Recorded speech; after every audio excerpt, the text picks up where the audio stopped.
La végétarienne, roman par Han Kang, écrivaine sud-coréenne qui a reçu le prix Nobel 2024.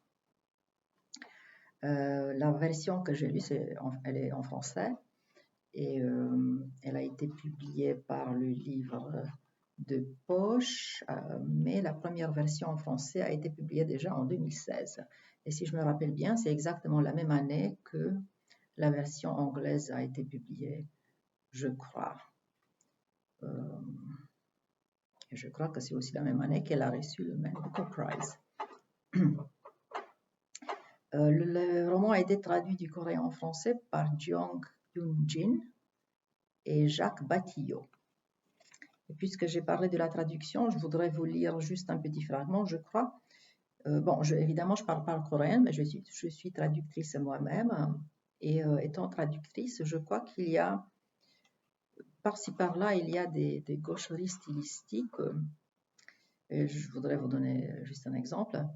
La scène a disparu derrière un épais rideau violet. Les danseurs à moitié nus ont énergiquement agité la main, tant qu'ils ont été exposés aux yeux des spectateurs. Ce n'est pas du tout la phrase d'un grand écrivain. D'abord, moi j'emploierais ici l'imparfait. Les danseurs agitaient la main, tant qu'ils étaient exposés aux yeux des spectateurs. Donc l'imparfait n'est pas le passé composé. Et puis, je changerai la phrase. Ils agitaient la main alors que les spectateurs les regardaient, par exemple. Donc, ce sont des gaucheries comme ça qui gâchent un peu le roman. Mais bon, en général, disons que c'est une traduction qui est plus ou moins correcte. Pour ce qui est du roman proprement dit, j'ai un sentiment très ambivalent. Et je vais vous expliquer pourquoi.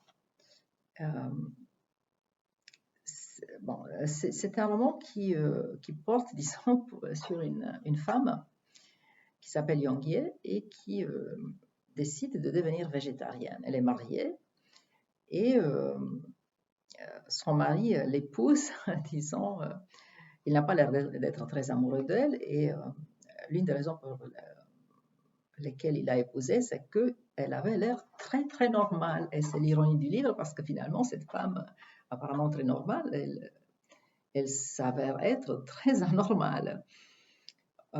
Donc, elle décide de devenir végétarienne, mais cette décision va de pair avec une transformation radicale. Donc, non seulement elle devient végétarienne, elle arrête complètement de manger de la viande, mais elle s'enfonce dans une sorte de mutisme qui dérange son mari. Et le roman est composé de 3 parties. La première partie finit par une scène de famille où Young-ye est chez sa sœur qui s'appelle In-ye. Sa sœur In-ye est la sœur aînée, je crois, oui, la sœur aînée, alors que Young-ye est la sœur cadette. Et ici, toute la famille essaie de la convaincre de manger de la viande, elle refuse, et le père, qui est très autoritaire, veut la forcer qu'elle mange de la viande, et Young-ye se révolte, elle prend un couteau, elle menace sa famille, et finalement, elle se coupe les veines. Et donc, la scène finit d'une manière très violente. On appelle, je crois, on amène la jeune femme à l'hôpital, et son beau-frère, c'est-à-dire le mari de In-ye, la porte sur ses bras, pleine de sang. Donc, c'est la fin de la première partie. La deuxième partie est, disons, la partie la plus dérangeante, parce que c'est la partie où le beau-frère commence à avoir des fantaisies érotiques avec Young-ye. Et donc, il s'imagine que il commence à imaginer le corps de Young-ye comme peint, peint par des fleurs et des tiges florales et des formes végétales. Et finalement, après avoir toutes ces fantaisies, elle lui propose qu'elle participe à ces fantaisies parce que lui, il est artiste, il fait des installations vidéo. Et d'abord, il couvre le dos, les épaules, le dos et les cuisses de Young-ye de peintures de fleurs et de tiges et des boutons de fleurs. Et ensuite, il la filme parce qu'il a une caméra. Et finalement, ces fantaisies érotiques avancent et il veut entraîner une autre personne, c'est-à-dire un jeune homme qu'il connaît à peine, et il propose à Young-hye, et elle accepte très facilement parce qu'elle semble vivre comme dans une sorte de transe. Et donc, elle accepte très facilement à participer à cette fantaisie érotique avec un jeune homme qu'elle ne connaît pas. D'abord, le beau-frère couvre de fleurs peintes et de tiges de forme végétale le dos du jeune homme aussi. Et ensuite, elle filme les deux, l'homme et la femme, le couple. Il les filme dans des postures érotiques. Je vais lire juste un fragment où il s'imagine la copulation dans un silence cosmique d'un homme et d'une femme dont les corps seraient peints. La concentration des corps et des gestes francs qui s'en suivraient. L'écran qui enchaînerait des gros plans sur les parties génitales, parfois violents, parfois tendres. Crus, mais où, justement à cause de leur caractère choquant et extrême, tout se purifierait dans la quiétude. Finalement, il imagine même une scène où l'homme pénétrerait vraiment la femme. Et en fait, il fait cette proposition que le jeune homme refuse.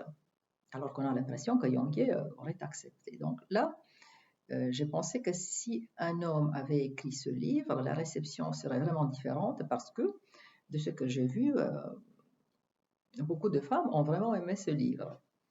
Et comme je dis, je suis sûre que si un homme avait écrit ce livre, la réception serait différente. Bon, mais ça, c'est une autre histoire. Disons, en lisant cette deuxième partie qui esthétise vraiment le corps, et non seulement esthétise le corps, mais esthétise cet accouplement suspect entre le jeune homme et Young-hye qui est filmé par le beau-frère voyeuriste, ça m'a fait penser à... ça m'a donné des sentiments très ambivalents parce qu'il y avait des moments où ça me faisait penser à l'histoire de l'œil de Georges Bataille.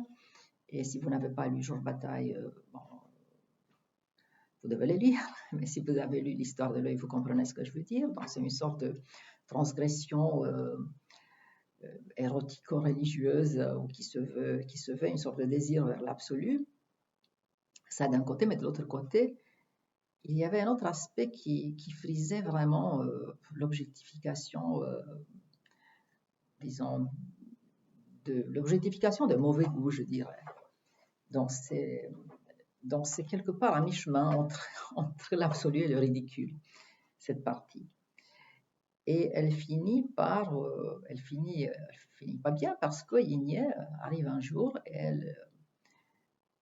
alors que Young-hye et le beau-frère sont dans la chambre à côté, elle trouve la caméra, elle regarde, elle est vraiment choquée de ce qu'elle voit, et alors elle commence à crier et elle appelle, je crois, les médecins ou la police, je ne me rappelle pas, mais de toute façon, elle dit qu'il doit venir parce qu'il y a 2 malades mentaux qu'ils doivent attraper. Et à ce moment-là, les médecins arrivent, mais Young-hye se précipite vers le balcon. Et donc là, c'est la deuxième partie finie. Il faut dire qu'il y a Han Kang a vraiment le talent de présenter une histoire, une narration d'une manière graduelle et de provoquer le suspense dans le lecteur. Et on est sûr que Young-hye finit par se suicider en se jetant du balcon, mais en fait non, il n'en est rien. On apprend dans la troisième partie qu'en fait elle a été sauvée et elle est maintenant dans un hôpital psychiatrique. Elle a vraiment sombré dans la folie. Le beau-frère s'est enfui. Le mari de Young-hye était disparu aussi depuis longtemps. Et donc, il n'y a que Young-hye et sa sœur In-hye qui s'occupent d'elle. Enfin, sa sœur qui lui rend visite de temps en temps. Et en fait, c'est cette partie qui m'a plu le plus parce qu'elle est la plus réaliste. Et elle est vraiment très très dépouillée et on peut voir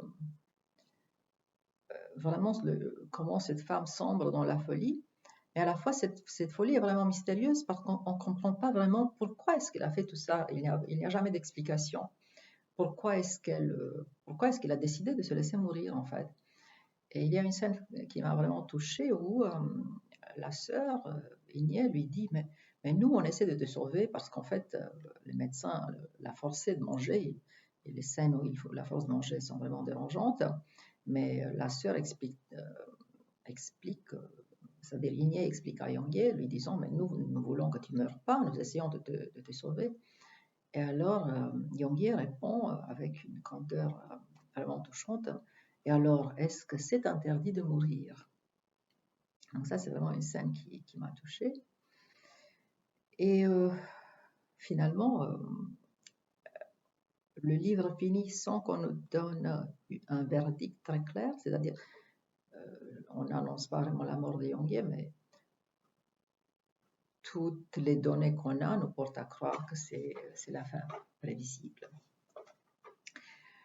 Alors, La végétarienne par Han Kang, un roman très intrigant, un roman fort, un roman qui impressionne, qui laisse des traces, qui vous affecte, mais qui est aussi très dérangeant.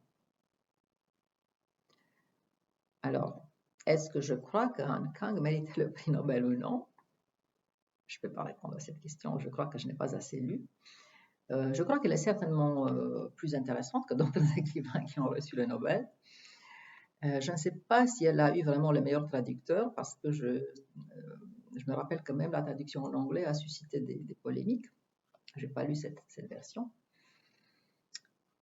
Et donc, voilà, La végétarienne, prix Nobel, La végétarienne de Han Kang, prix Nobel 2020.